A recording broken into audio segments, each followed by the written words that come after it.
संघर्ष के प्रतीक, युवाओं की आवाज, युवाओं के लिए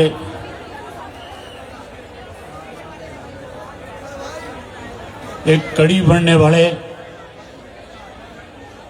इस सारे आंदोलन के संचालक अभिजीत दीपके जी, मंच पे बैठे हुए उनके सभी सहयोगी और साथीगण, लाखों की संख्या में देश भर से आए हुए हमारा देश का भविष्य युवा और नौजवान साथियों, मैं लगातार जब से ये संघर्ष आंदोलन शुरू हुआ है इसके साथ जुड़ा रहा हूं। मैंने लगातार युवाओं को आह्वान किया है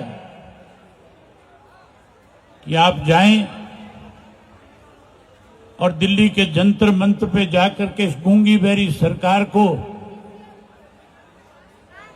ये चेताने का काम करे कि एक तरफ आप हमें अपना भविष्य मानते हो, जब आप चुनाव में जाते हो, वोट मांगते हो, तो केवल एक ही बात कहते हो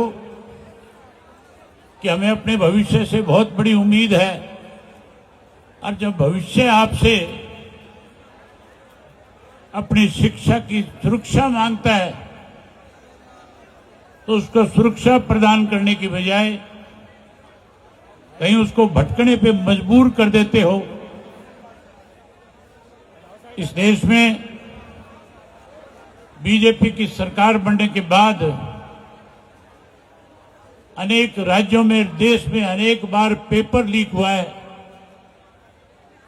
उसका नतीजा ये हुआ कि बहुत सारे बच्चे, जो नौजवान, जो शिक्षा प्राप्त करके कहीं अपना रोजगार ढूंढ रहा था, नौकरी ढूंढ रहा था, सरकार की गलत नीति और गलत पॉलिसी की वजह से उन नौजवानों को आज मजबूर होकर के इस सरकार के खिलाफ लामबंद होकर के देश भर में लड़ना पड़ रहा है। मैं बधाई देता हूं अभिजीत जी को, उनकी सारी टीम को, कि उन्होंने लगातार 1 महीने से आप लोगों की इस लड़ाई को लड़ करके आज जीत के आखिरी मुकाम पे पहुंचाने का काम किया। इसके लिए मैं उनको बहुत बहुत बधाई देता हूं। और मैं देश के प्रधानमंत्री जी से, मीडिया के लोगों के माध्यम से कहना चाहता हूं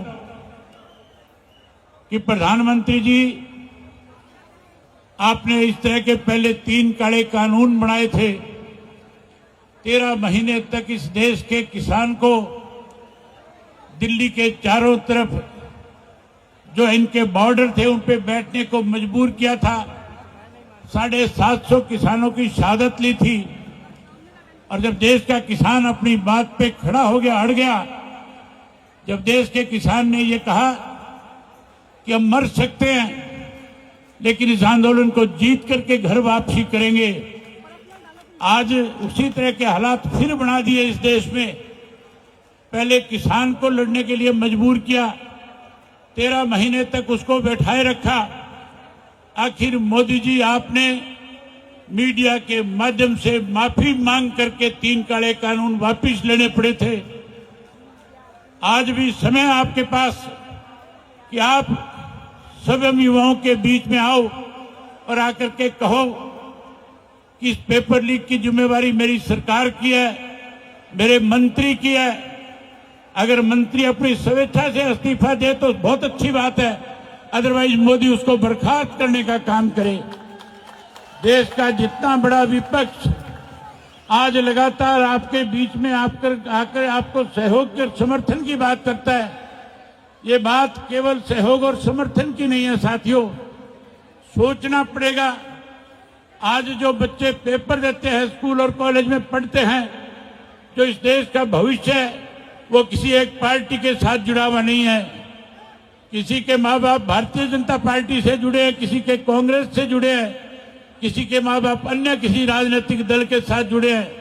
आज सब राजनीतिक दलों की जिम्मेवारी बनती है कि वो आकर के इस आंदोलन को समर्थन करे और मोदी जी इस देश के नौजवानों से माफी मांगे और माफी मांग करके नौजवानों को ये विश्वास और भरोसा दिलाए कि आइंदा से हम शिक्षा में सुधार करने का काम करेंगे।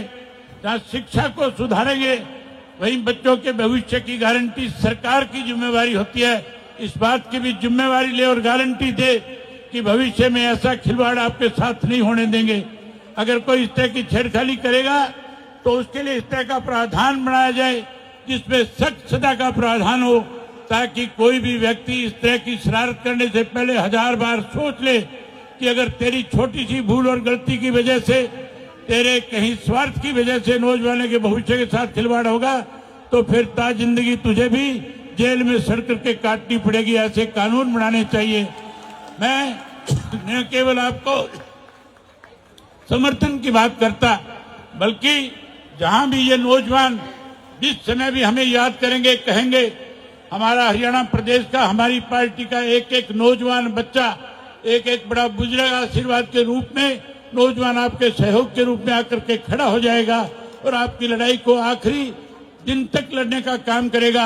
हमने हरियाणा प्रदेश के लोगों ने, हमारी पार्टी के कार्यकर्ताओं ने जहां 13 महीने उस किसान आंदोलन का समर्थन करके उसको जितवाने में बड़ी भूमिका निभाई थी, उसी तरह की भूमिका आपके इस आंदोलन में भी निभाने का काम करेंगे।